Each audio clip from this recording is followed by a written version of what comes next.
প্রিয় ফেসবুক বন্ধুরা, সবাইকে আন্তরিক শুভেচ্ছা ও অভিনন্দন। ফিফা বিশ্বকাপ ফুটবল প্রতিষ্ঠিত হয় 1930 সালে। প্রতি 4 বছর পর পর বিশ্বকাপ খেলা অনুষ্ঠিত হয়। সেই হিসাবে 1930 সাল থেকে গত 2022 সাল পর্যন্ত 23 বার অনুষ্ঠিত হবার কথা, কিন্তু এখনও বিশ্বকাপ অনুষ্ঠিত হয়েছে মাত্র 21 বার। কিন্তু কেন? কারণ দ্বিতীয় বিশ্বযুদ্ধের কারণে 2 বার বিশ্বকাপ ফুটবল খেলা অনুষ্ঠিত হয় নাই, 1942 ও 1946 সালে।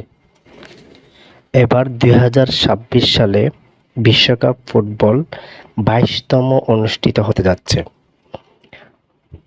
USA, মেক্সিকো এবং কানাডায় এবার বিশ্বকাপ ফুটবল খেলায় অংশগ্রহণ করতেছে 48টি দল। গত 21 বার বিশ্বকাপ জিতেছে যে দলগুলো: ব্রাজিল 5 বার, জার্মানি 4 বার, ইতালি 4 বার, আর্জেন্টিনা 3 বার, ফ্রান্স 2 বার, উরুগুয়ে 2 বার, ইংল্যান্ড 1 বার এবং স্পেন 1 বার। প্রথম বিশ্বকাপ জিতেছে উরুগুয়ে 1930 সালে এবং 2030 সালে আগামীতে বিশ্বকাপ ফুটবল খেলার 100 বছর পূর্ণ হবে। এই ছিল ফুটবল বিশ্বকাপ খেলার কিছু তথ্য।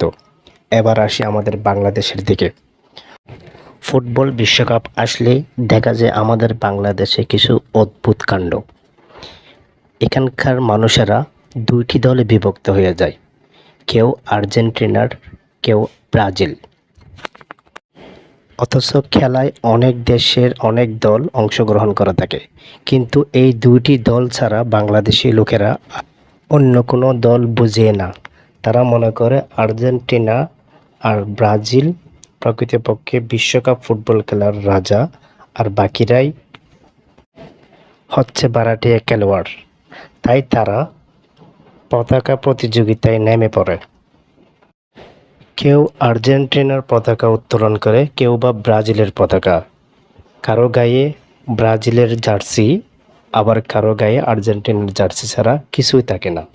কেউ কেউ আর্জেন্টিনা বা ব্রাজিলের দেশের পতাকার রঙে নিজের বিল্ডিংয়ের পুরো রং করে ফেলে। আবার কেউ কেউ কার থেকে খেয়ে কত বড় পতাকা উত্তোলন করতে পারে এই নিয়ে মেতে থাকে। এবার দেখা গিয়েছে বাংলাদেশে এক জেলায় এক ব্যক্তি জার্মানির পতাকা করেছে 7.5 মাইল নিজের জমি বিক্রি করে। কি অদ্ভুত কাণ্ড! আবার এই নিয়ে মারামারিও হয়ে থাকে, একে অপরকে শত্রু মনে করে, শুধুমাত্র ব্রাজিল আর আর্জেন্টিনার সমর্থক হওয়ার কারণে।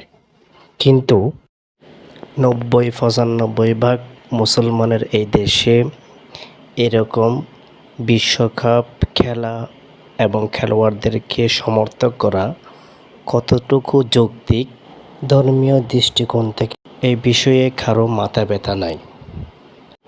ফিলিস্তিনের হাজার হাজার মুসলিমদেরকে মারতে এই আর্জেন্টিনা ব্রাজিলের দেশের লোকেরা ইসরায়েলকে সাহায্য সহযোগিতা করছিল। খেলোয়াড়রা দাজ্জালকে প্রমোট করে যেন দাজ্জালের বাহিনী পৃথিবীতে বৃদ্ধি পায়। এই বিষয়ে আমাদের মুসলিম ভাইয়েরা কোনো ইসলামিক জ্ঞান রাখে না। একবার চিন্তা করে দেখুন কাদেরকে সমর্থন করতেছেন। কাল হাশরের ময়দানে কে আপনার সঙ্গী হবে, একবার চিন্তা করে দেখুন।